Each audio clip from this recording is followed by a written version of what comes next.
Ndakawanana nemudzimai mukuru kwandiri ne18 years muno mugoli ndichiti kutamba. Manje ndiri kutoona kuti atove nemaplans ekuti kana tazoenda kumusha tozonoita so. Ini kumusha handisi kuda kuenda naye nekuti ndinononyarira pai. Already kuno kwatiri vanhu vari kutondinyaya nekundiseka.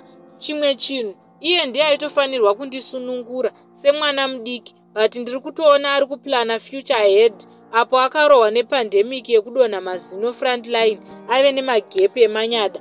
Plus anotoonekera kana akaita makeup, kana asina anobva atooneka hukuru hwese. Kumusha vabereki vangu maKristu, like mama vakanoona mukadzi uyu vachastroke aino hangu. Handisi kumuramba, asi zvekuzoenda tese kumusha bodo. Nangwe ake achindichengeta pandinenge ndisingashandi, ndomuita seiwo kuti aonewo kuti zvaari kuronga zvibude. Pamakore apa ndo pandiri kuchema napo. Tine mwana 1, hameno kana ari wangu mwana wacho futi.